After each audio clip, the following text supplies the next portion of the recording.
नवम कक्षाएं संस्कृत पाठ्य पुस्तकम प्रथमो भाग शेमुषी के अंतर्गत कक्षा नौवीं के संस्कृत को पढ़ेंगे और समझेंगे। आज का हमारा विषय क्या है, चलिए आइए हम पढ़ते हैं और समझते हैं। जैसा कि बच्चों आप सब देख रहे हैं, ये कौन सा पाठ है, नवम पाठ है, ठीक है। ये है सिकता सेतु। क्या पढ़ा मैंने, सिकता सेतु। क्या बताया मैंने, सिकता सेतु। इसका अर्थ होता है बालू का पुल, बालू का पुल, ठीक है। अब ये कथा सरित सागरतः से लिया है, ये नाटक है। ये कहाँ से है, कथा सरित सागरतः से है और ये नाटक है। चलिए इसका थोड़ा सा हम परिचय समझ लेते हैं। प्रस्तुतः नाट्यांश सोमदेव विरचितः कथा सरित सागर इत्यस्य सप्तम अध्यायोपरि आधारितो अस्ति। अस्मिन् नाटकायांशे तपसा विद्यां प्राप्तुं यत्नशीलः कश्यप तपोदत्त नामकः कुमारः चित्रितः अस्ति। तस्य मार्गदर्शनाय पुरुषवेशधारी देवराज इंद्रः तत्र आगतवान्।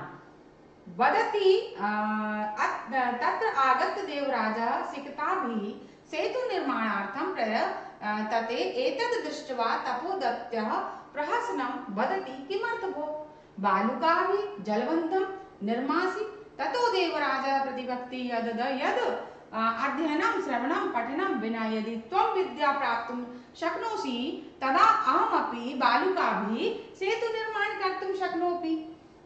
देवराजस्य अभिप्रायं ज्ञात्वा तपोदत्तः विद्या प्राप्ति कामः गुरुकुलं गतवान्। चलिए इसके बात को थोड़ा समझते हैं।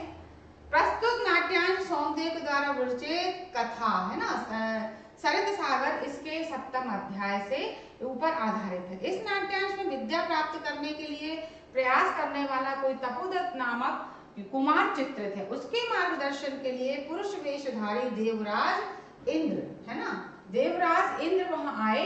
वहां आकर उन्होंने देवराज बालू से पुतल बनाने का प्रयास करते हैं। वहां का जो देवराज है वो बालू से पुल, बालू माने क्या होता है, बालू माने होता है बेटा रेत, बालू माने क्या होता है, रेत, है ना। तो बालू से पुल बनाने का प्रयास करते हैं। देखकर जो तपोदत्त हंसते हुए बोलता है, अरे क्यों बालू, है ना, अरे क्यों बालू से बांध पुल बनाते हो। उसके बाद देवराज उत्तर देते हैं कि अध्ययन श्रवण पठन के बिना यदि तुम विद्या प्राप्त कर सकते हो तो मैं भी बालू से पुल का निर्माण कर सकता हूँ। देवराज का अभिप्राय जानकर तपोदत्त विद्या प्राप्त करने का इच्छुक होकर गुरुकुल चला गया। उसने कहा कि यदि आप भाई बिना अध्ययन के, बिना श्रवण के यदि आप क्या कर सकते हैं, विद्या प्राप्त कर सकते हैं, यानी आप बहुत अच्छा विद्या को प्राप्त कर सकते हो, तो मैं भी बालू से पुल बना सकता हूँ। तो जब उन देवराज की इस तरीके के अभिप्राय को जानकर जो तपोदत्त था वो कहाँ चला गया, शिक्षा विद्या प्राप्त करने का इच्छुक हुआ, इसके अंदर इच्छा जागृत हुई और फिर वो वहां पर गुरुकुल चला गया। चलिए आइए पढ़ते हैं, इसको समझते हैं। ततः प्रविशति तपस्यारतः तपोदत्तः अहमस्मि तपोदत्तः बाल्ये पितृचरणैः क्लेशमानोऽपि विद्यां नाधीत्य वासिनी तस्मात् सर्वे कुटुम्बी मित्रैः ज्ञाति जनस्य गहरहतो भवम् ऊर्ध्वनि श्वस्य।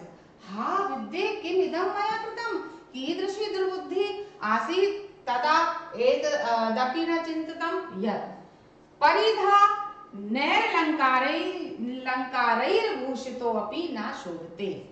नरो निर्माण भोगीव सभायां यदि वा गृहे किंचित विमर्शस्य किंचित यानी आश्चर्य से, फिर मृष्य भवतु किम एते दिवसे मार्गभ्रान्ता संध्या यावत् यदि गृहमुपैति तदापि वरं नासौ भ्रान्तो मन्यते।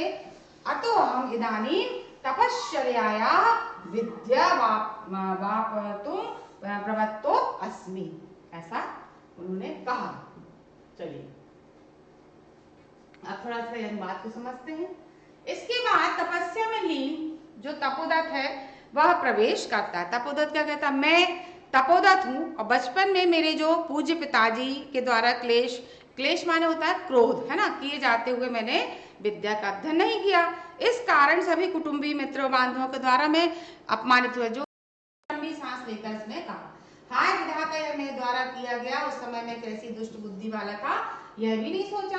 वस्त्र आभूषण सुशोभित किंतु विद्या से रहित मनुष्य घर पर या सभा में उसी प्रकार सुशोभित नहीं होता जिस प्रकार मणि के बिना सांप सुशोभित है। विद्या विहीन पशु समाना, एक ऐसा भी कहा गया है। और विद्या नहीं यदि व्यक्ति अर्जित करता है तो वह कैसे, यदि वो चाहे वो घर पे हो और चाहे वो किसी सभा में हो, तो वो किसी भी प्रकार से क्या नहीं होता, सम्मान का पात्र नहीं होता। तो किस प्रकार सम्मान का पात्र नहीं होता, उसी प्रकार नहीं होता जिस प्रकार सभा में सुशोभित नहीं होता, जिस प्रकार मणि के बिना सांप सुशोभित नहीं होता। ऐसा उसने कहा, कुछ विचार करके।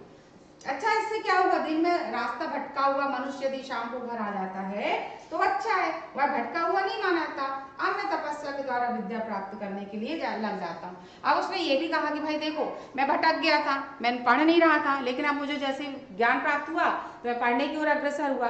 तो कहते हैं ना कि रास्ता मतलब दिन में यदि रास्ता भटक गया और यदि शाम को घर वापस आ गए तो फिर उसकी वो भूल नहीं मानी जाती। अच्छा है कि भाई चलो तुम्हें ज्ञान प्राप्त हुआ। तो इस प्रकार से वो तपस्या करने के लिए चला जाता, विद्या को प्राप्त करने के लिए। चलिए, जलोच्छलन ध्वनि श्रूयते, अयि कुतो अयं कल्लोलच्छलन ध्वनिः महामत्सयो मकरो वा भवेत्, पश्यामि तावत्। पुरुषमेकं सिकताभिः सेतु निर्माण प्रयासं कुर्वाण दृष्ट्वा साहसं हन्तः नास्यत् भावो जगति मूर्खाणां तीव्र प्रवाहायां नद्यामूढ्वं सिकताभिः सेतु निर्माण प्रयतते। साट्टहासं पार्श्वमुपेत्य, भो महाशय किमित विधीयते, अलमलं तप श्रमेण पश्य। देखें, रामो बबन्धवः यम सेतु शिलाभिकर्म करालये विदधद बालुकाभिस्तं यासि त्वमति राम ताम। ऐसा कहा। अब चिंत्यत तावत् सिकताभिः क्वचित सेतु कर्तुम युज्यते। चलिए इसके कैसे उसको समझते हैं बात को। पानी के उछलने की आवाज सुनाई देती है। अरे यह तरंगों के उछलने की आवाज कहाँ से आ रही, कोई बड़ी मछली या मगरमच्छ होगा, जरा देखता हूँ। एक आदमी को बालू से पुल बनाने का प्रयास करते हुए देखकर हंसते हुए, खेद का विषय संसार में मूर्खों का भाव नहीं, अत्यधिक तेज बहाव वाली नदी में यह मूर्ख बालू से पुल बनाने का प्रयास कर रहा है। जोर से हंसकर पास जाकर, अरे महोदय यह क्या कर रहे हैं, बस मेहनत मत करो। देखो, राम ने समुद्र पर जिस पुल को शिलाओं पत्थरों के द्वारा बनाया था, ऐसा ही पुल बालू से बनाते हुए तुम तो राम से भी बढ़ के हो रहे हो। जो जरा कहीं बालू से पुल बनाना उचित है क्या, ऐसा कहा।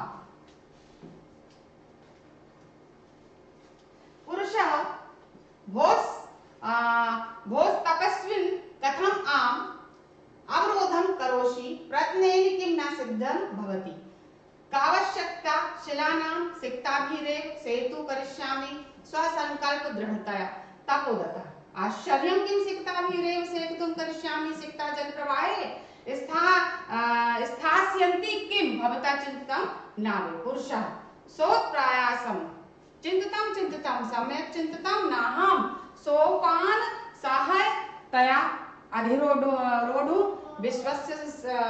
विश्वस्यमि समुत्प्लुत्य गन्तुं क्षमो अस्मि। तपोदतः सव्यंगम साधु आंजन्येने मप्यति क्रमासी। पुरुषः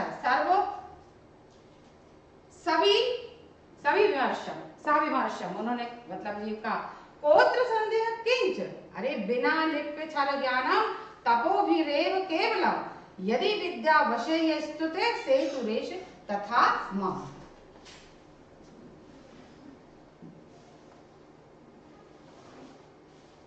चलिए समझते हैं। पुरुष यदि तपस्वी क्यों मुझे रोकते हो, प्रयास करने से कौन सा काम पूरा नहीं होता, शिलाओं की क्या आवश्यकता है, अपने दृढ़ संकल्प से ही बालू पुल का निर्माण तपोदता। आश्चर्य, क्या बालू से ही पुल का निर्माण करोगे, बालू पानी के बहाव में ठहरेगी क्या, आपने सोचा नहीं क्या।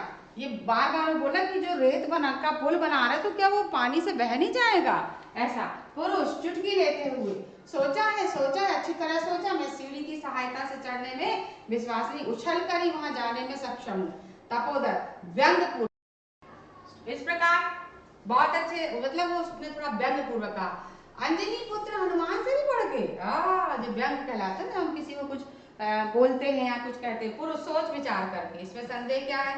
क्योंकि बिना लिपि और अक्षर ज्ञान के जिस प्रकार केवल तपस्या से ही विद्या तुम्हारे वश में हो जाएगी, उसी प्रकार मेरा यह पुल भी बालू से बन जाएगा। यानी तुम जब बिना पढ़े लिखे तुम्हें बहुत तपस्या तुम करोगे और तपस्या से तुमको ही प्राप्त हो जाएगा, तो बालू से भी रेत का पुल बन जाएगा, उसने ऐसा कहा।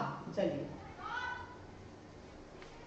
तपोदत्त है सवै लक्ष्यम आत्मगतम अयमामेव वेदिष्य भद्र पुरुषो वयम अधिशिक्षिपति नूनम सत्यमात्र पश्यामि अक्षर ज्ञानम विनेव वैदुष्य मा वाप्तुम अभिलाषामि तदयं भगवन्त्या शारदयाः अवमानना गुरु ग्रहण गत वै विद्याभ्यासो मया करणीयः पुरुषार्थरेव लक्ष्यं प्राप्यते।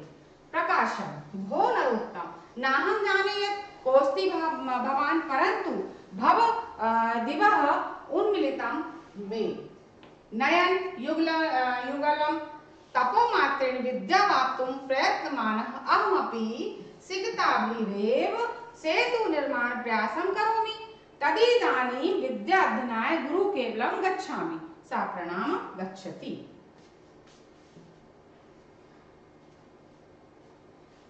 तपोदत्त लज्जापूर्वक अपने मन ही मन में कि अरे मुझसे ही लक्ष्य करके ये सज्जन अपेक्ष ताना कर रहे हैं, निश्चित ही इसमें सच्चाई देख रहा हूँ। अक्षर ज्ञान के बिना ही मैं विद्वता कैसे तपस्या से कोई व्यक्ति प्राप्त करना चाहता हूँ। यह तो देवी सरस्वती का अपमान है। गुरुकुल जाकर ही मुझे विद्या का क्या करना चाहिए? गुरुकुल जाकर ही मुझे विद्या का अध्ययन करना चाहिए और परिश्रम से ही लक्ष्य प्राप्त होता, बिना मेहनत के कोई लक्ष्य प्राप्त नहीं होता। इसलिए अपने जीवन में जितना हम परिश्रम करेंगे, जितना हम विद्या अध्ययन करेंगे, सच्चाई के मार्ग पे चलेंगे और बहुत अच्छी मेहनत यदि हम करते हैं तो हमें अवश्य ही अपने लक्ष्य की प्राप्ति होती है। प्रगट तो अरे श्रेष्ठ पुरुष, मैं नहीं जानता कि आप कौन है, परंतु आपके द्वारा मेरी आंखें खोल दी गई। केवल तपस्या से विद्या प्राप्त करने का प्रयास करता हुआ मैं भी बालू से ही पुल बनाने का प्रयास कर रहा हूँ। इसलिए अब विद्या अध्ययन के लिए मुझे गुरुकुल में जाना चाहिए। विद्या अध्ययन प्राप्ति के लिए मुझे विद्यालय या गुरुकुल में जाना चाहिए, ऐसा उनको ज्ञान प्राप्त हुआ। चलिए, प्रणाम करके जाता है। चलिए, एक पदेन का बाल्य विद्या अध्ययन, ये देखिए पदेन उत्तरम लिखा का बाल्य विद्याम न आदित्यवान, तो उत्तर क्या आएगा? तपोदत्ता। तपोदत्ता फिर है तपोदत्ता क्या विद्याम आपवंतु प्रवृत्तम अस्ति, तो क्या आएगा? तपश्चर्य, तपस्या के द्वारा। फिर है मकरालय कह शिलाभि सेतु बबंधवा, है ना, तो क्या आएगा? राम। किसने बनाया था? शिलाओं से, जो पुल बनाया था, सेतु बनाया था। मार्ग भ्रांता संध्याम कुत्रोपैति, तो जब यदि कोई रास्ता भूल, दिन में कोई रास्ता भूलता तो शाम को कहाँ जाता? ग्राम यानी घर को। पुरुष सिकता भी किम करोति, पुरुष बालू से क्या करता? सेतु निर्माण, है ना, सेतु निर्माण का प्रयास, पुल बनाने का प्रयास करता है। फिर है अधोलिखता नाम प्रश्न नाम उत्तराणी संस्कृत भाषा लिखा। तो सबसे पहले है अनधीतः तपोदत्तः कः गहर्तो अभवत्, तो क्या आएगा? अनधीतः तपोदत्तः सर्वे कुटुम्भाभि मित्राभि ज्ञाति जनैश्च ग्रहीतो अवदत्, किसके द्वारा? जो पढ़ा लिखा नहीं होता वो सभी के द्वारा अपमानित होता है। ठीक है। फिर तपोदत्तः केन का प्रकारेण विद्या वापन्तुं प्रवृत्तो अभवत्, तपोदत्तः तपश्चर्या विद्यां वापन्तुं प्रवृत्तो अभवत्। फिर तपोदत्तः पुरुषस्य कामचेष्टा दृष्ट्वा अहसत्, तो क्या आएगा? तपोदत्तः पुरुषस्य सिकताभि सेतु निर्माण प्रयासं दृष्ट्वा अहसत्, है ना। फिर तपोमात्रेण विद्यां प्राप्तु तस्य प्रयास की दृशा कथति, केवलं तपस्या मतलब तपोमात्रेण विद्यां प्राप्तुं तस्य प्रयासः सिकताभि नद्या सेतु निर्माण प्रयासः एव कथितः। ठीक है ना। तो इस प्रकार से ये आपके अधोलिखित प्रश्न है। विभिन्न वर्गीय पदम चुनित, तो ये जो अलग अलग समूह वाले वर्ग लिखे, जैसे इसमें दिया हुआ है, तो देखिए उसका उत्तर, जैसे अधिरोढ़ुम गतुम सेतुम निर्मातुम, तो इसमें दिया है ना, पहले इसमें कौन कौन से दिए, तो ये जो अलग अलग शब्द इसमें दिए हैं तो अलग है। अब इसके बाद जैसे हमने कहा तो चिंत्यत विमृश्य और उपेत, तो क्या आएगा इसका? ये देखिए उत्तर दिया है इसमें, तो पहला आएगा चिंत्यत, दूसरा है खा पश्यामि, करिष्यामि और अभिलाषामि। तो इसमें क्या आएगा? विश्वसिमि, है ना, ये पहले वाला। फिर है कि तपो भी, दुर्बुद्धि, सिकता भी और कुटुम्बा भी। तो क्या आएगा? ये इसका गा का ये आएगा दुर्बुद्धि। चलिए अब है रेखांकित सर्व नाम पदानी कस्मे प्रयुक्तानि। ये जो रेखांकित शब्द किसके लिए प्रयुक्त किए गए हैं? तो सबसे पहले जैसे इसमें दिया है, देखिए अलमलम, तब भ्रमेण, ये दिया जो रेखांकित पद क्या? तब, ठीक है। तो ये किसके लिए? पुरुषाय। देखिए यहाँ पर हम उत्तर है तो पुरुषाय के लिए। फिर ना अहम, अहम जो किसके लिए भी दिया गया? ये भी पुरुषाय के लिए दिया गया है ना। एक ये वाला हो गया। फिर सोपना, सोपान, सहायता, अधिरोढ़, विश्वसिमि, तो ये पुरुषाय के लिए। फिर तीसरा चिंतितम भवता, ना भवता जो है किसके लिए? ये भी पुरुषाय के लिए, ठीक है। फिर इसके बाद दिया है गुरु ग्रहम गत्वैव विद्याभ्यासो मया करणीय। तो किसके लिए है? तपोदत्ता। फिर है भवदीवः उन्मिलितम में नयन युग लम। तो किसके लिए है ये भी तपोदत्ता है, ठीक है।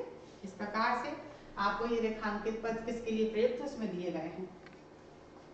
अब ये दिए हैं, देखिए ये इसका एक प्रश्न मैंने अभी 9th में आपको दिया भी था। अधोलिखितानि कथनानि कह कम प्रति कथति, किसने किसके लिए कहा है। इसमें ये आपके पाठ में ही है, तो आपको ये बताना है कि ये कौन है और ये किसके लिए कह रहा है। हाँ विधे कि मद मया कृतम, तपोदत्त ने विधम के लिए। फिर है भो महाशय के मद विधीयते, है ना, तो तपोदत्त ने पुरुषम के लिए, ये देखिए। फिर भोज तपस्विन कथम माम अवरोधम करोषि, पुरुष तपोदनम दत्तम के लिए। फिर शिखता जल प्रभावे स्थायन्ति किम, तो ये आएगा तपोदत्ता पुरुषम के लिए। फिर ना हम जाने कुस्ति भगवान, तपोदत्त ने पुरुषम के लिए। स्थूल पदानि, स्थूल माने होते हैं थोड़े जो बड़े होते हैं ना, मोटे अक्षर के आधार पर प्रश्न का निर्माण करना है। तो ये देखिए कहा दिया है, तो ये आपको ये समझ में आ रहा होगा। तो इसमें आप प्रश्न का निर्माण क्या आएगा? तपोदत्ता कथम कया विद्या वापंतु प्रवत्तु। इसमें पूछा तपोदत्ता तपश्चर्या विद्याम वाप्तुम प्रवत्तु अस्ति। तो इसमें क्या आएगा? कथम या कया, है ना, यानी कैसे या किसके द्वारा, ठीक है। फिर है तपोदत्ता कुटुम्बाभिमित्र अवगत। अब देखिए इसका प्रश्न निर्माण। कह क्या आएगा? कह कुटुम्बाभिमित्र यानी कौन, ठीक है, यहाँ पर। फिर है पुरुषा नद्याम सिक्ताभि सेतु निर्मातुम प्रत्यते, है ना, तो क्या आएगा इसका प्रश्न निर्माण? पुत्र, ठीक है। पुरुषा पुत्र सिक्ताभि सेतु निर्माण, यानी कहाँ बालू से पुल का निर्माण का प्रयास करता है। तपोदत्ता अक्षर ज्ञानम विनैव वैदुष्य मापवतुम अभिलषति। तो यहाँ पर भी प्रश्न निर्माण क्या आएगा? कह दिया है ना, कह विनैव वैदुष्य मापवतुम मावाप्तुम अभिलषति, है ना। तो ये किसके द्वारा, है ना, किसके बिना प्राप्त करना चाहता? तपोदत्ता विद्या अध्ययनाय गुरुकुलम आगच्छत। तो क्या आएगा? देखिए दिया है तो किमर्थ, क्या आएगा प्रश्न निर्माण? किमर्थ तपोदत्ता किमर्थ गुरुकुलम आगच्छत। फिर है गुरुग्रहम गत्वैव विद्याभ्यास करणीयम। तो प्रश्न निर्माण क्या आएगा इसका? पुत्र कहाँ जा करके, तो कहाँ जा करके विद्याभ्यास करना चाहिए हमें? गुरुकुल में।